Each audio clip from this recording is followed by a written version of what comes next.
আর এটি হলো ইমু পাখি। আর এই দেখুন উট পাখিটা।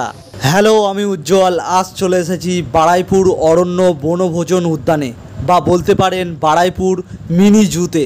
তো চলুন এই জায়গাটা ঘুরে দেখা যাক। তো কিভাবে আসবেন, কত টাকা টিকিট, সব থাকছে এই ভিডিওর মধ্যে। তো শুরু করা যাক আজকের ভ্লগ।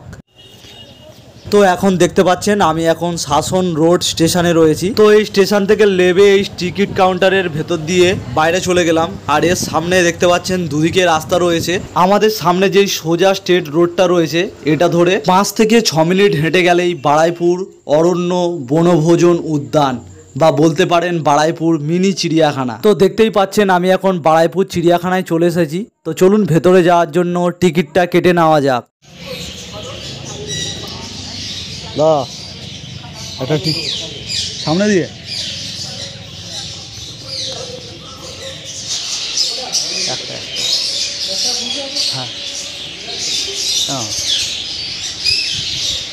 তো দেখতেই পাচ্ছেন আমি এখন চিড়িয়াখানার মধ্যে চলে এসেছি। আর টিকিট মূল্য নিল মাত্র 10 টাকা। তো চলুন সব কিছু ঘুরে দেখা যাক। প্রথমেই গেট দিয়ে ঢুকতেই দেখতে পাবেন এরকম কত পাখি, টিয়া পাখি, আরও অনেক রকম পাখি রয়েছে। আর এগুলো মনে হচ্ছে বন মোরগ।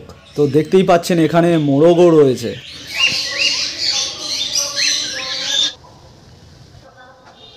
আর এখানটায় দেখতেই পাচ্ছেন একটা চকলেট কালারের ঘোড়াও রয়েছে।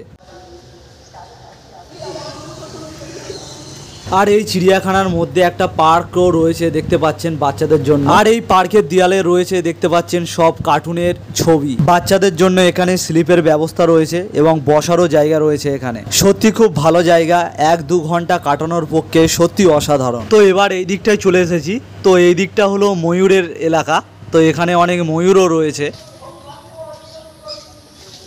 ময়ূরগুলো দেখে সব পালিয়ে যাচ্ছে।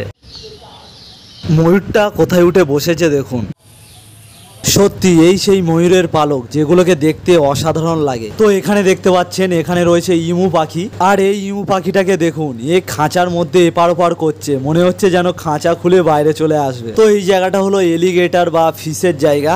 তো এখানে কোনো এলিগেটর তো দেখতেই পাচ্ছি না, শুধু মাছই রয়েছে এখানে। তো এই চিড়িয়াখানার টাইমিংটা হলো প্রত্যেক দিনই চিড়িয়াখানা খোলা থাকে।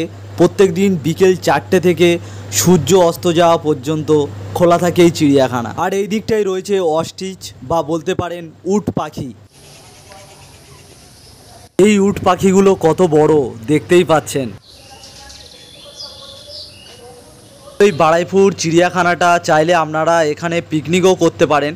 তার জন্য বারুইপুর পৌরসভা থেকে আপনাদের পারমিশন করিয়ে আনতে হবে। আপনারা চাইলে এখানে বন্ধু বান্ধব বা ফ্যামিলির সঙ্গে খুব সুন্দর একটা টাইম স্পেন্ড করতে পারবেন। খুব বড় জায়গা না, মোটামুটি ঘোরার জন্য একটা উপযুক্ত জায়গা। আপনাদের সত্যি খুব ভালো লাগবে এখানে। তো আজকের ভিডিওটা এখানেই শেষ করলাম। ভিডিওটা ভালো লাগলে অবশ্যই একটা লাইক করে দেবেন।